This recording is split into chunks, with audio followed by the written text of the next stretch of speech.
Good afternoon, everyone. It's your host, Bear Evans with Little Mike Fight Night, and I'm coming to you with my second video on my birthday because I just love you guys. Thank you so much for the support, whether it's a thumbs up, thumbs down, a negative or a positive comment. It helps me out, and I love all the support, guys. So, with this being said, we're going to be talking about Mike Tyson, the newest training footage I could find from Fight Hub. Also, we're going to be talking about BELAL not getting a shot, BELAL Muhammad, guys, versus Leon Edwards not getting a rematch for the title shot, even though he's very well deserving. And with that being said, let's go ahead and play this freaking Mike Tyson training footage.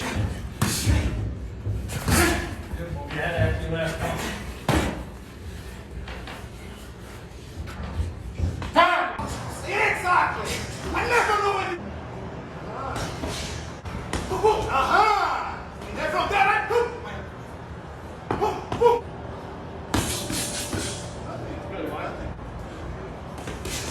one, 2 feet. Control him again. No emotion. No emotion. That's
Oh my gosh, guys, I wanted to pause that video so many times. I saw so many just awesome nuggets of Mike Tyson training, guys. Drop your comments down below. Did any of y'all grow up watching Mike Tyson, or do any of y'all remember watching Mike Tyson? You know, I wasn't alive during like 1986. But I was definitely around during the 2000s watching him fight in the early 90s. I definitely remember a couple of his fights like in 2004, and what an absolute pleasure to be watching Mike Tyson, just watching all the reruns of him fighting as a little kid. It was really, really cool because he was definitely still extremely popular when I was growing up. So with Mike Tyson, a couple of things I noticed when he was sparring, even though it was a short clip, the guy was taller, and also he was fighting like Jake Paul. High guard, kind of working off his jab, and he was throwing straight punches. So I like that Mike Tyson is training with someone who is replicating Jake Paul. The really cool thing I like about Mike Tyson too is, man, they say the power is the last thing to go, but Mike Tyson, he's fighting in July, and he is fast, he is powerful, and he is nimble. So one thing that Jake Paul does not do, and guys, if you are not a boxer or not a fighter, it will literally change your fighting game, but it's after you throw a punch, have an exit plan, right? So whether Mike Tyson's throwing a combination or one punch, you throw a punch, slip, roll, back out, use lateral movement, but get out of there. So he's punching, and he's able to slip and get out of there. And so that is a great way not to get hit and frustrate your opponent. But not only is he slipping and rolling, he can still cut an angle, and he keeps throwing combinations, guys. It is going to frustrate Jake Paul. I mean, Mike Tyson throws like a double jab, slip, body shot, uppercut, all with the same right hand, and then he does a slip, cuts an angle, you know, double jab, and it's just one over the top, and it's just amazing how many combinations, how fast he can do his angle still, how he can roll and do his head movement. He just looks absolutely ferocious. I think that Mike Tyson is going to knock out Jake Paul, guys. Drop your comments down below. Who do you think is going to win, Jake Paul or Mike Tyson? Jake Paul keeps saying he has all the speed, he has all the youth, but Mike Tyson looks dang good to me. Put some respect on his name. I mean, he's got over, like, what does he have, like 47 wins, you know, and most of them are knockouts. He's the GOAT. And another thing I wanted to bring up is they keep talking about weight class, guys. Weight class, weight class, weight class. What's it going to be? And there's been rumors about 230. I'm going to tell you right now, even if Jake Paul was to take all the steroids possible, there's no way he's going from 185, 195, maybe he weighs 205, you know, in the ring after weight cutting and he's gotten his glycogen and water back. There's no way he's going to get to 230. And if somehow he does by filling up his body so full and his stomach is so full and all his water and glycogen, he's overeaten and he's on the most growth hormone, and let's say, like, what's another water retention? He's on Deca and Tren and just everything he can do. He's not going to put on no quality 30 pounds, and I'm just telling you, he's not putting on 30 pounds. I'm telling you, if lightning strikes, he does all the things I just talked about, maybe 225, but you're not putting on 30 pounds. A lot of guys think you could take steroid or take juice and you just gain all this muscle immediately. It does not work like that. You can do a dang good steroid cycle and be your first one, and you'd be really, really happy if you're gaining like 5 to 7 pounds. And that looks insanely incredible on someone. If you see someone gain 5 to 7 pounds in a matter of 2 months, you're going to be like, oh my gosh, what happened to you? Even though they have this amazing, and they're huge, they only gained 5 to 7 pounds, but it looks insane. So yes, but they're not going to gain 30 pounds. Jake Paul's not getting to 230. They're not fighting at that. It's going to be an exhibition. But I think Mike Tyson's training footage is awesome. Do I wish we had more and more recent training footage and more regular footage? But I know he's in camp right now, and he's got to keep some things a secret because he's older, and I think the surprise is what is going to be used to his upper hand. This next thing I want to talk about, I think this is Leon Edwards' coach talking.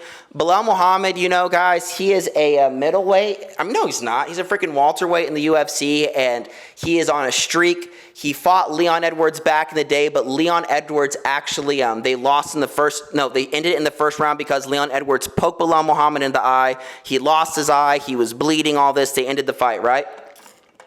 It was a 5-round fight, I believe, is the main event. And so they never got the rematch. Belal has been winning, but he's never gotten a title shot. And this is Leon Edwards' coach. When they talked about UFC 300, I remember they offered Leon Edwards like 3 fights. No one took. They offered 3 people to fight Leon Edwards. Everyone declined. But I'm like, hey, Belal would have said yeah. So it's like, that let me know they didn't let Belal get the chance. But, you know, he just wasn't a draw. So let's go ahead and play this. Edwards' coach confirms 99% Belal Muhammad next, says he tried to steal a decision by playing up eye poke. UFC welterweight champion Leon Edwards' coach Dave Lovell recently shed some light on the champ's next fight. Yeah, well, obviously bigger things, you know, the UFC's over here in, is it July? So no doubt Leon will be on that bill. Unfortunately, he couldn't make the 300 bill for whatever reasons. The lads they was put to him, Shafkat, Hamzat and Islam, they was all fasting. We was ready to go, but you know, it is what it is. So because he wasn't on the 300 bill, no doubt there's a big Muslim contingency in England, in Manchester, so I think it will be Belal. It's not written in stone, but 99.9 I think it'll be Belal. He's been exposed in certain ways on his stamina levels.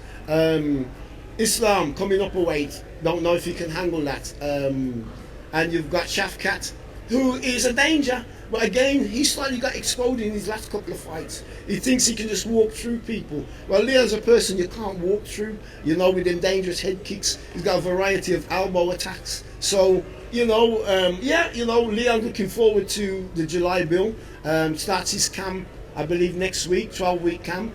And yeah, we're sharpening up our tools, ready to deal with Mr. Belal. Okay, guys, that was pretty interesting. What do you think about that? Belal's finally getting his chance. It's been confirmed. They offered Leon Edwards, every single person except Leon. It was funny. They were all Muslim. Belal's Muslim too, but you know what? He's going to fight during Ramadan because he's about that life. Nothing's going to stop him to get that UFC title. He is determined, and I think that fight would probably be, though, the most boring fight, Leon Edwards versus Belal. About all the fights the coach mentioned, drop your comments down below. I think it'd be the most boringest fight ever, but I don't think Leon Edwards is something special. He's saying you can't walk through it. Kamaru Usman walked through Leon Edwards for 2 fights in a row. It's just on the second one when he walked through, Leon Edwards had a beautiful head kick. Yes, he set it up, but it's a one kick, and now everyone is going to be, you know, mindful of that one kick whenever they're fighting them, going to have their guard up for it, right? So it's not like he said he has all these leg kicks, head kicks, and it's not like he can throw that every single fight and land it every single fight. It just does not work like that on the highest level for a championship fight. They also offered Hazmat fight. That'd be awesome to see, you know, his grappling versus Leon Edwards, and then also, you know, let's test his cardio. Shavkat, I would love to see that fight. I think both of them that'd be a great stylistically matchup. And then also Islam Makhachev, his coach saying he can't make going up a weight class. I think Islam will only do better going to 170. It's not like Leon Edwards is this huge freaking middleweight, you know what I mean? Welterweight. It's not like he's huge welterweight. And Islam is a very, very big lightweight. So That being said, guys, I'm so happy Belal is finally getting a chance. I think he deserves it, even though I think it's the most boringest fight. At the end of the day, this is a competition. Who is the best fighter, even though it is an entertainment company as well, guys. All I want to say is thank y'all so much for the support. Drop your comments down below on what you want to see next, and I'm out. Peace.